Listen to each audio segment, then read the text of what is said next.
Breaking news, the Senate is demanding UFO material be made available to AARO within 6 months. And there's some other really interesting news to go over, so let's talk about it. Get in here, this is Jack with Cosmic Road. I talk about UFOs and the paranormal. Please hit like, please subscribe, share on social media, and let me know what you think in the comments below. Oh, and yeah, I got a haircut. I got tired of the shag. I don't know. I don't think the long hair was working for me. But every now and then I have to grow my hair out to see if this is the time where I can make that work. Because I love the idea of long hair. I just don't know if I have the hair to make it work. But moving on. Okay. This is from Douglas Johnson. A Senate intelligence bill gives holders of non-Earth origin or exotic UAP material 6 months to make it available to AARO. Okay, I like it. The U.S. Senate Select Committee on Intelligence has unanimously approved legislation containing language that appears intended to dig out any UAP-associated technology that is or ever was controlled by the federal government. What? The new UAP UFO provisions are being publicly reported in detail in this article for the first time. And I think it's worth noting that this is from the Senate. There seems to be kind of a battle between the Senate and the House on the whole UFO UAP issue. The Senate so far has been cooperating with AARO and the Pentagon and kind of seeming to continue the cover-up, as you will. But, maybe that is just appearances, and maybe they really are doing stuff behind the scenes to push the subject forward. They may not be asking Sean Kirkpatrick any tough questions or even any basic questions at the UFO hearing, but maybe they're just laying the groundwork for something in the future. My mind is open to that. I'm not seeing a whole lot of evidence of that, except for stuff like this. They're trying to root out special access programs that have been withheld from Congress. So that is really a positive sign, and that's an encouraging sign. And now they are demanding UFO material be turned over to AARO. Sadly, it's going to be turned over to AARO. I mean, if this happens, it's going to be turned over to the lovely Dr. Sean Kirkpatrick, who, as we all know, is part of the cover-up. So, I don't have a whole lot of hope for this, but and it shows that they are cooperating with the Pentagon and the people that are perpetuating the cover-up. But they are seeming to push this forward a little bit, right? So I'm getting interesting mixed messages there. Is this just lip service? Give us the UFO materials. We're gonna tell the public we're trying to get to the bottom of this, but really we're just continuing to cover up. Is that what's going on, or are they really sincere in making some progress on this issue? I guess time will tell. The new UAP provisions are part of the fiscal year 2024 Intelligence Authorization Act, which was approved unanimously by the Senate Intelligence Committee in a closed-door session on June 14th. But the text of the UAP amendment was not yet publicly available.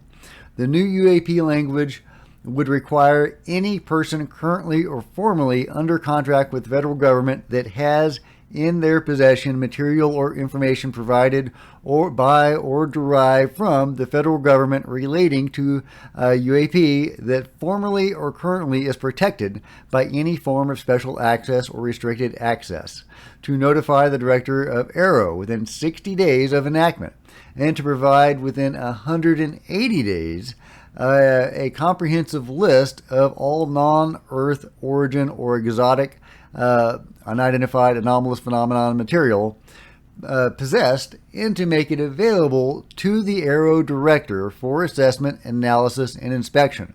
Now, if I thought the AARO director was a sincere actor, I would be excited about this.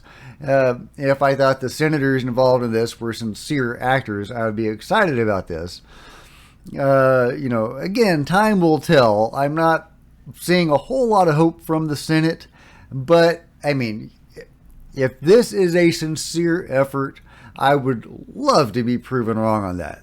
So if we had both chambers of Congress actively pursuing this issue and pushing things forward, that would be game changing. That would be game changing.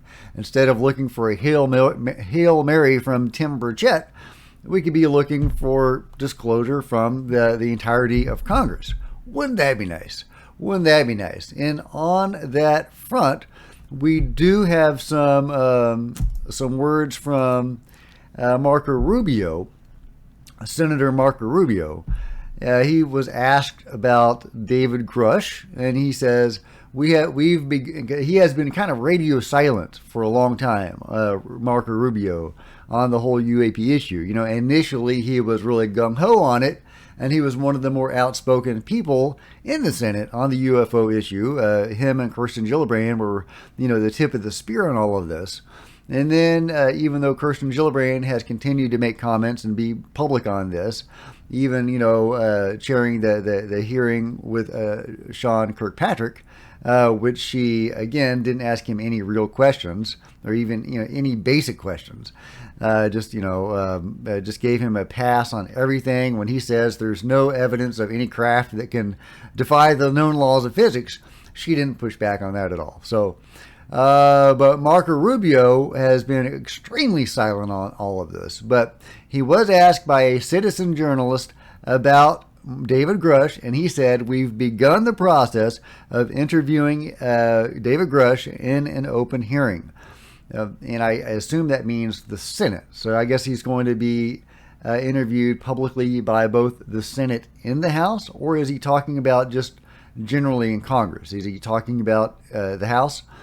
The Inspector General vetted Grush, found him credible, and then referred him to Congress.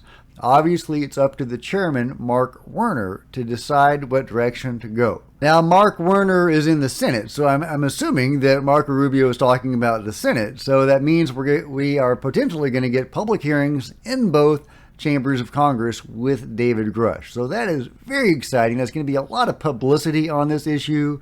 It's really going to promote the David Grush story in the public consciousness.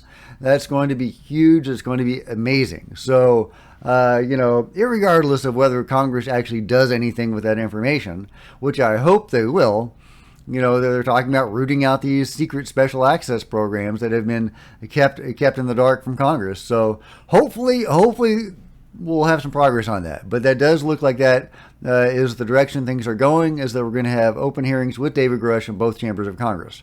And, you know, Marco Rubio has broken his silence. So there you go. There you go. In other news, this is something that has been making the rounds, and I wasn't going to talk about it because it, you know, from an anonymous poster on 4chan or something. But you have people like Kevin Day and Mike Colagello who are retweeting this and promoting this thread or this comment. So I thought it would be worth talking about because it is juicy, and this is talking about structures on the bottom of the seafloor.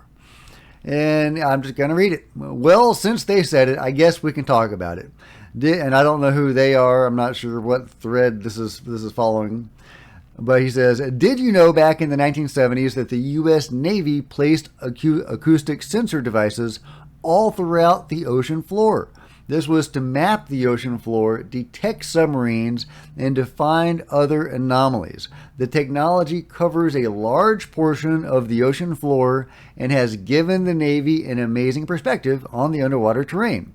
One of my contacts while in the Navy who worked on the ASW team, who, I don't know what that is, who was responsible for monitoring these sensors, would discuss underwater submersible objects they detected that would travel at thousands of miles per hour underwater. Whoa, thousands of miles. That's crazy. It's crazy.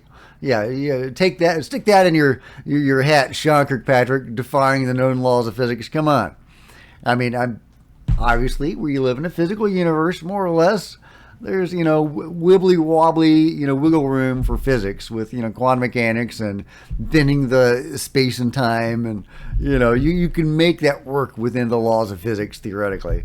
But still, come on. That's a dodge. That's a dodge, Sean Kirkpatrick. Anyway, he said they have also detected various structures underwater that are active and they stay clear of.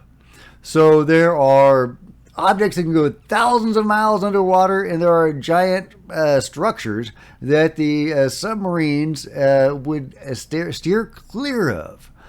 And yeah, the anonymous person said that these structures are essentially UFO factories.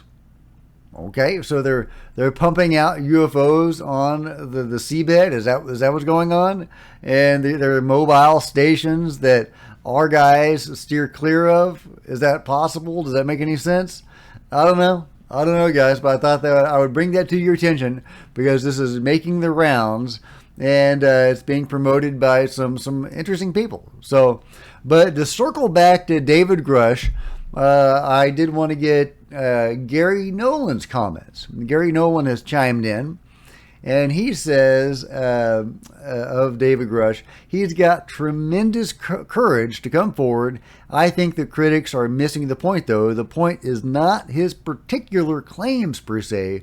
The point is the amount of attention the government has paid to it, and frankly, the fetal position that they have all locked themselves into not answering.